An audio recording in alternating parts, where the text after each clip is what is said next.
नमस्कार, स्वागत है आप सभी का खबर दिन भर में। मैं हूं आपके साथ सुनील चौहान।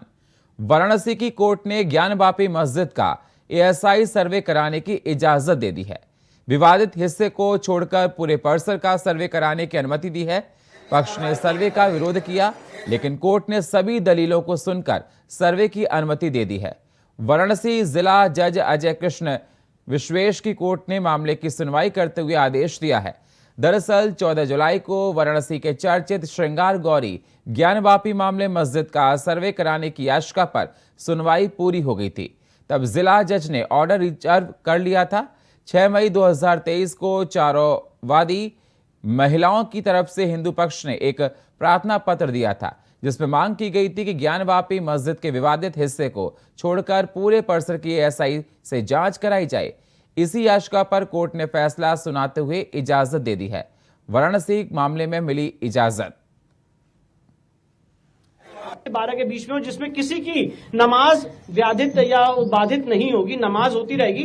पर 8 से 12 का ऐसा समय होता है जहां पे वो तथाकथित मस्जिद खाली रहती है, तो उस समय इसका सर्वेक्षण किया जाए और वो जो रिपोर्ट है एएसआई की वो कोर्ट के सामने। कितना समय लग जाएगा आपके मुताबिक इस सर्वे देखिए, को पूरा अब ये एक बहुत ही टेक्निकल सर्वे होने वाला है, जिसमें पार्टिकल्स लिए जाएंगे, ग्राउंड पेनिट्रेटिंग रेडार लगेगा, बहुत सारी मॉडर्न टेक्निक्स का इस्तेमाल किया जाएगा, जियोलॉजिस्ट आएंगे, अलग अलग साइंटिस्ट आएंगे एएसआई की परिधि में।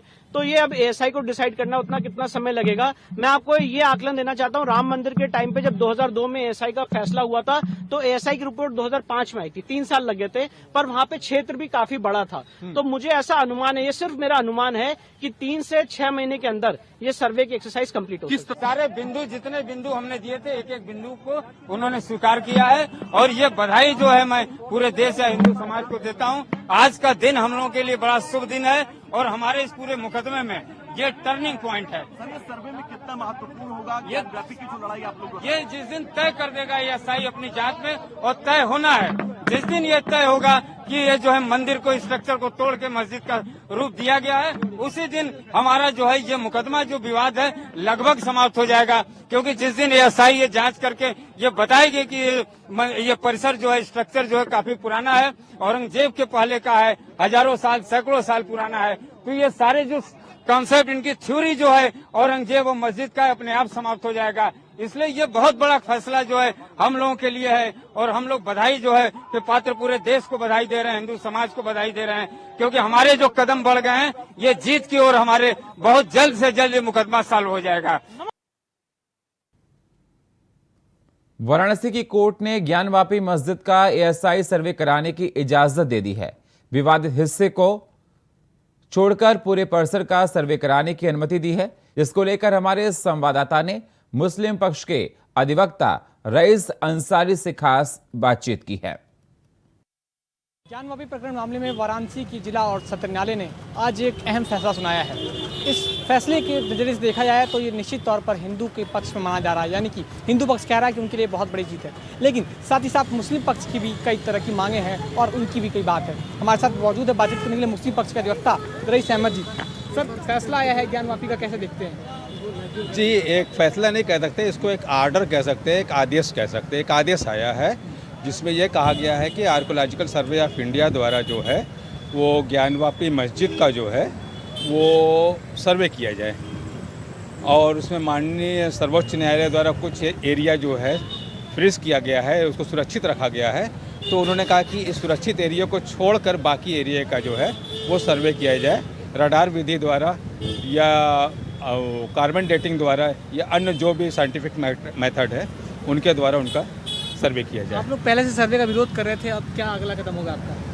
नहीं, हम लोग सर्वे का विरोध या किसी ऐसी चीज़ का विरोध नहीं कर रहे हैं, हम विरोध प्रक्रिया का कर रहे हैं कि ऐसी प्रक्रिया, देखिए इसी मुकदमे में एक जगह आप देखेंगे जब वो सर्वे की बात चल रही थी, जब फर्स्ट टाइम वो मई में जब वो सर्वे हुआ, जब वो कमीशन की रिपोर्ट आई थी, उस दौरान जज साहब ने लिखा था कि न्याय जो है ऐसा होना चाहिए जो दिखना चाहिए कि ये न्याय हो रहा है, और उसमें पारदर्शिता भी होनी चाहिए, दोनों चीज़ें होनी चाहिए। अब ये न्याय जो इन्होंने अभी जो प्रक्रिया बताई, इसमें कौन सी पारदर्शिता है और क्या दिख रहा है और किसे दिख रहा है? अच्छा, फैसला आने से पहले भी आपने कहा था ऐसा कुछ कि कोर्ट जो है कहीं ना कहीं पक्षपात कर सकता है या फिर फैसले को जो है दबाव में आकर प्रभावित हो सकता है फैसला। देखिए वो तो आज अभी इलेक्शन का मौका है और इसे जो है अभी इसके पहले ही फरमान साहब ने भी कुछ कहा था, तो उसके पहले लोगों ने उसको टेकअप कर लिया कि इसको राजनीतिक न बनाया जाए। लेकिन होता तो यही है कि जब ये टीवी चैनल पर चलते हैं तो राजनीतिक ही होते हैं। अच्छा, अगला कदम क्या होगा आप लोगों का? मुस्लिम पक्ष क्या करेगा? अगला कदम मुस्लिम पक्ष का ये होगा कि ये आर्डर कायदे से, तो ये आर्डर की एक कॉपी हमको अभी मिल जानी चाहिए थी, तो हम इसको पढ़ लेते आराम से, क्योंकि अभी 2 दिन की छुट्टी हो जाएगी। कल शनिवार है, चौथा शनिचर यहाँ कोर्ट बंद रहती है और संडे को भी बंद रहेगी। अब मंडे को हमारी एप्लीकेशन पड़ेगी तो कहीं हमें एक दिन बाद ट्यूसडे को ये आर्डर मिलेगा, तो काफ़ी विलम्ब हो जाएगा ना। अगर आर्डर की एक प्रति दे दी जाती तो हम इतने टाइम में पढ़ के इसको तैयार कर लेते, क्या करना है क्या नहीं करना। अगर कुछ करने लायक होता तो किया जाता, नहीं करने लायक है तो ठीक है, हम इसको एक्सेप्ट कर लेते। अब उसको पढ़ने के बाद ही कुछ कर सकते हैं, बिना पढ़े तो हम कुछ नहीं बता सकते। हिंदू पक्ष के लोग लगातार ये कह रहे हैं कि मुस्लिम पक्ष का जो एक दलीलें हैं वो निराधार हैं। नहीं, उनका कहना है तो बहुत जोर शोर से ये चिल्ला रहे हैं कि मुस्लिम पक्ष की हार हो गई और हिंदू पक्ष की इतनी जीत हो गई। काहे की जीत हो गई ये बताइए? इसका मतलब कि आपने पहले से तय कर रखा है कि वहाँ जो खोदेंगे वो हमारे ही पक्ष में निकलेगा, इनके पक्ष में कुछ नहीं निकलेगा, या कुछ खोदने के बाद हमारे पक्ष में जो वो बनाया जाएगा, एविडेंस हो जाएगा। ऐसा कैसे उन्होंने सोच लिया है? पहले से उनको कैसे आभास हो गया कि सब मेरे ही पक्ष में है? तो बहुत बहुत धन्यवाद सर आपका। Thank you. तो ये थे रईस अहमद जी, जो कि साफ तौर पर इन्होंने जो है ज्ञान प्रकरण मामले में जो आज कोर्ट का फैसला आया है उसके ऊपर इन्होंने सवाल निशान उठाए और साथ साथ इन्होंने कहा कि निश्चित तौर पर ये फैसला जो है कहीं ना कहीं संदेह के घेरे में होता है। अब ये देखने वाली बात होगी कि इस मामले में आगे क्या कुछ होता है और ये विराम जो है, पूरा जो मामला है कहाँ पे आकर विराम देता है। वाराणसी से विकास चौबे, इंडिया वॉइस के लिए।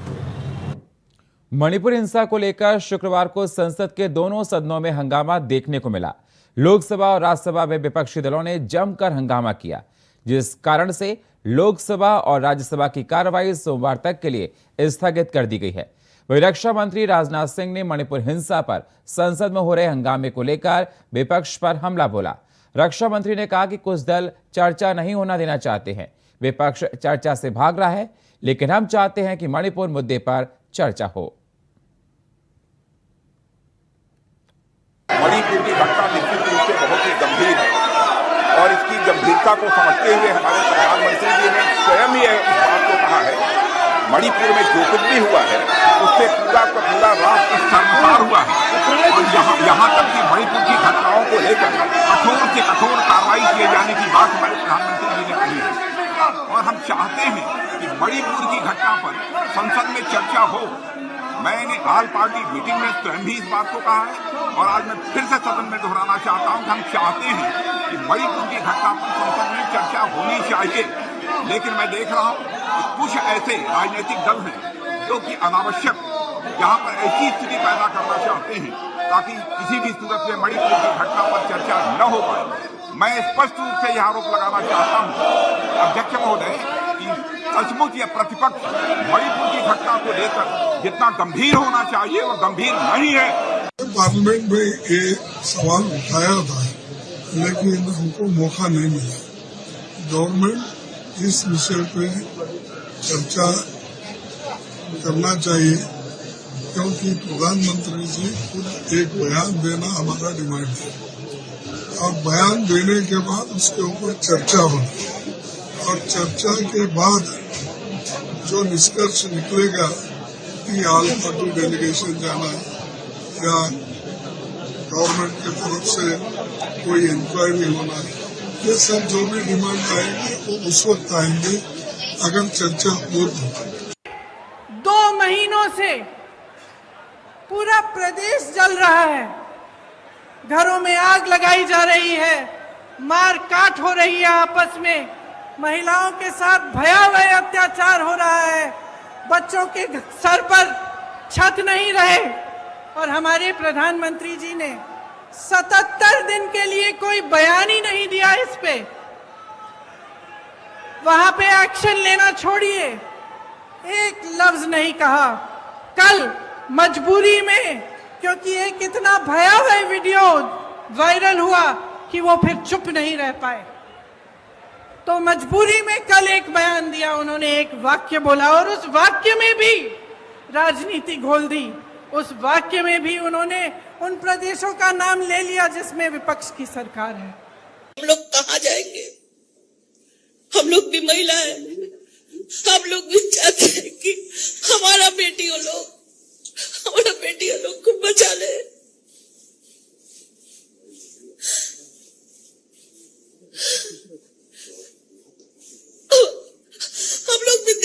बेटी है, मणिपुर का भी देश का बेटी है। पश्चिम बंगाल बाहर नहीं है, पश्चिम बंगाल देश में ही है। जो घटना मणिपुर की है वो दुर्भाग्यपूर्ण है।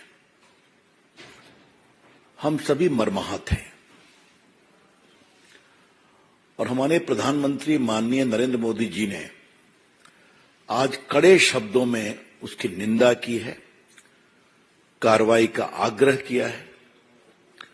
महिलाओं की सुरक्षा के बारे में देश में जागृति फैलाने की बात की है। मणिपुर के साथ साथ राजस्थान, छत्तीसगढ़ का भी जिक्र किया उन्होंने। हम इस पर बहस चाहते थे लोकसभा में, संसद के दोनों सदनों में। ये हमारे लिए गंभीर विषय है, होना भी चाहिए। नरेंद्र मोदी की सरकार देश की बहन बेटियों की इज्जत के बारे में बहुत ही गंभीर और संवेदनशील है। मणिपुर हिंसा को लेकर उत्तराखंड कांग्रेस कमेटी की तरफ से एशले हॉल चौक के पास मोदी सरकार का पुतला फूंका गया। साथ ही पीएम मोदी पर तंज कसते हुए कांग्रेस ने पीएम मोदी समेत मणिपुर सीएम से इस्तीफे की मांग की है। साथ ही कांग्रेस प्रदेश अध्यक्ष करण महरा और कांग्रेस नेताओं ने मामले में दोषियों को फांसी देने की मांग की है।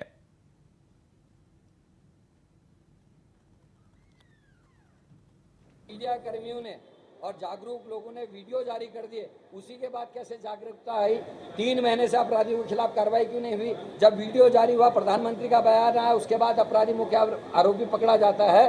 3 महीने से सरकार और मुख्यमंत्री क्या कर रहे थे? और उनके जो बयानात हैं कि ये तो घटनाएं घटती रहती हैं, निश्चित ही शर्मसार करने वाली है। और मुझे पूरा भरोसा है, जिस तरीके से किसानों को मारने वाले मंत्री के बेटे के मंत्री को कुछ नहीं हुआ, जिस तरीके से महिला खिलाड़ियों का अपमान करने वाले सांसद का कुछ नहीं हुआ, जिस तरीके से उत्तराखंड में एक व्यक्ति को सड़क में पीटने वाले कैबिनेट मंत्री का कुछ नहीं हुआ, उसी प्रकार से मणिपुर के मुख्यमंत्री का भी कुछ नहीं खराब होने वाला।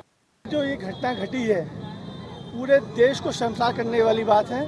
आज महिला कांग्रेस और हम लोगों ने संयुक्त नरेंद्र मोदी और अमित शाह का दोनों का संयुक्त पुतला फूंका है।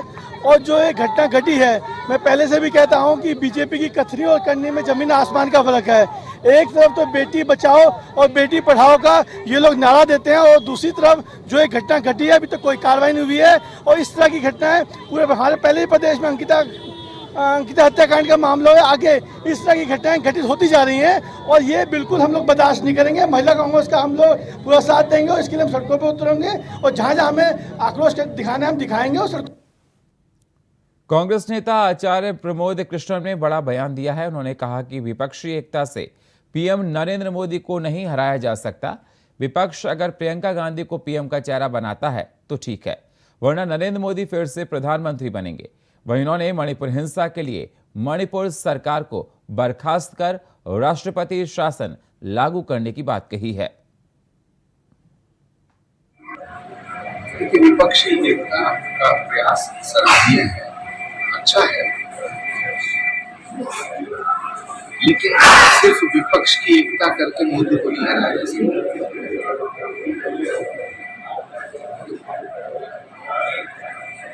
अगर मोदी को हराना है तो प्रियंका गांधी को चेहरा बनाना पड़ेगा। बिना प्रियंका गांधी के मोदी को हराना बहुत मुश्किल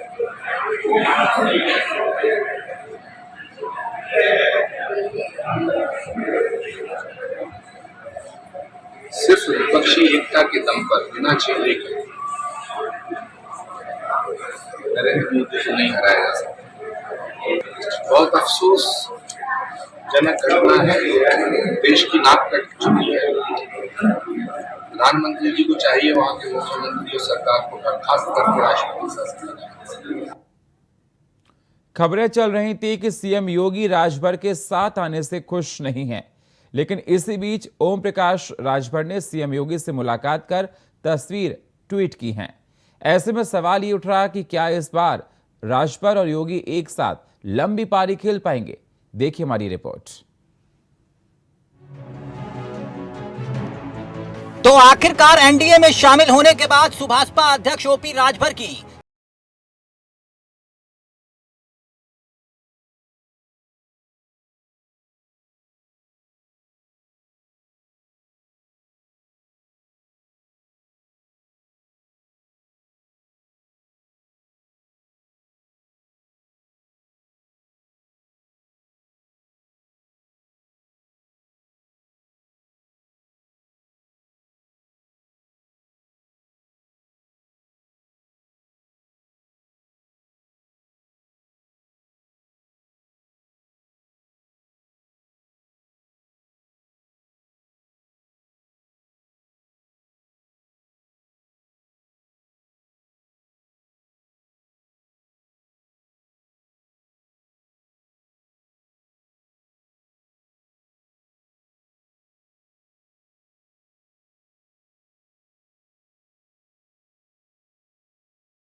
के कार्यक्रम से पहले फटे पोस्टर लगातार सियासत हो रही है।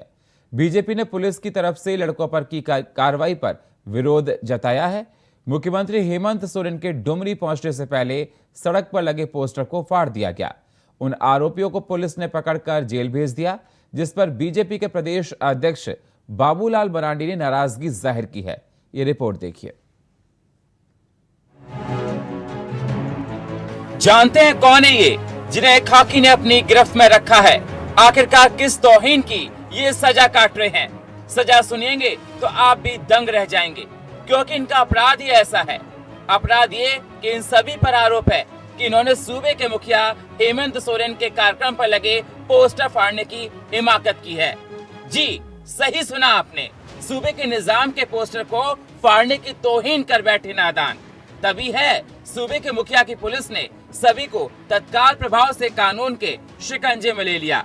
वहीं अब मुख्यमंत्री हेमंत सोरेन के कार्यक्रम के दौरान फाड़े गए पोस्टर पर विवाद खत्म होता दिखाई नहीं दे रहा। बीजेपी के प्रदेश अध्यक्ष बाबूलाल मरांडी ने इस पर सरकार को आड़े हाथों लिया। डुमरी में मुख्यमंत्री हेमंत सोरेन के कार्यक्रम में पहले सड़क पर लगे हेमंत सोरेन के पोस्टर कुछ लोगों ने फाड़ दिया था। इस पूरे मामले पर पुलिस ने सक्रियता दिखाते हुए सीसीटीवी फुटेज को खंगाला और 5 लड़कों को पकड़कर मामला दर्ज कर लिया और उनको जेल में भेज दिया। इन लड़कों पर हुई कार्रवाई पर बीजेपी ने अपनी नाराजगी जाहिर की है। बीजेपी के प्रदेश अध्यक्ष बाबूलाल मरांडी ने ट्वीट कर लिखा है कि किम जोंग उन के आदेश पर डुमरी पुलिस ने 5 युवकों को गिरफ्तार कर जेल भेज दिया।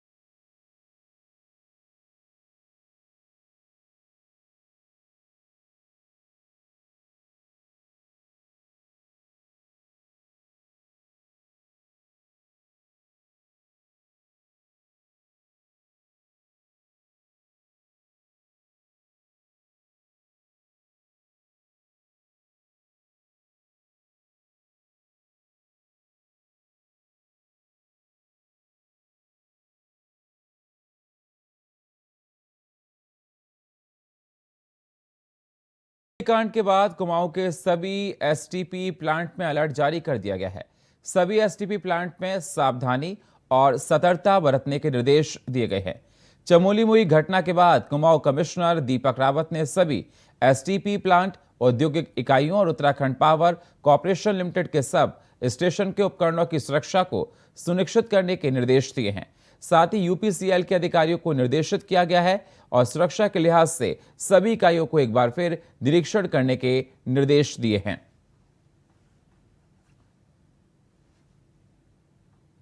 इंटरनल एसटीपीज के लिए मैंने डायरेक्शंस दिए हैं सभी एजेंसीज को कि अपनी ओर से इसके ऑडिट के डायरेक्शन तो शासन ने भी किए हैं। एसओपीज होती हैं, नॉर्मली भी होता है, ऐसा नहीं कि स्पेशल डायरेक्शंस हो, it should be done win otherwise.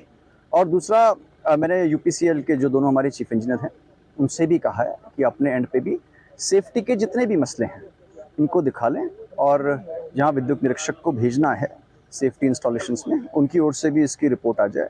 सरकारी कार्यालयों में भी समय समय पे में डायरेक्शंस देते हैं, क्योंकि सरकारी कार्यालय भी कई बार आपने देखा होगा पूर्व में भी शॉर्ट सर्किट हुए हैं, और हमारे ऑफिसेज में कुछ जगह अग्नि की घटनाएं भी हुई हैं, फायर भी हुई शॉर्ट सर्किट की वजह से, तो उसके ऑडिट के लिए भी कहा गया। Thank you. अगली खबर ऋषिकेश से है, जहां एम्स हेलीपैड हादसे का शिकार होते होते टल गया। आपको बता दें, स्वास्थ्य मंत्री डॉक्टर धन सिंह रावत का हेलीकॉप्टर उतरते वक्त अचानक हेलीपैड पर एक स्ट्रेचर की सीट हवा में उड़कर पंखे के करीब तक पहुंच गई। गनीमत रही कि यह सीट पंखे से ही नहीं टकराई। साथ ही घटना के दौरान हेलीकॉप्टर जमीन पर उतरने से महज कुछ फुट की दूरी पर ही था। सुरक्षाकर्मियों ने हरकत में आते ही उड़कर वापस नीचे गिरी सीट को फौरन हटाया। इससे हेलीपैड की सुरक्षा को लेकर तैनात सुरक्षाकर्मी पर भी अब सवाल खड़े हो रहे हैं।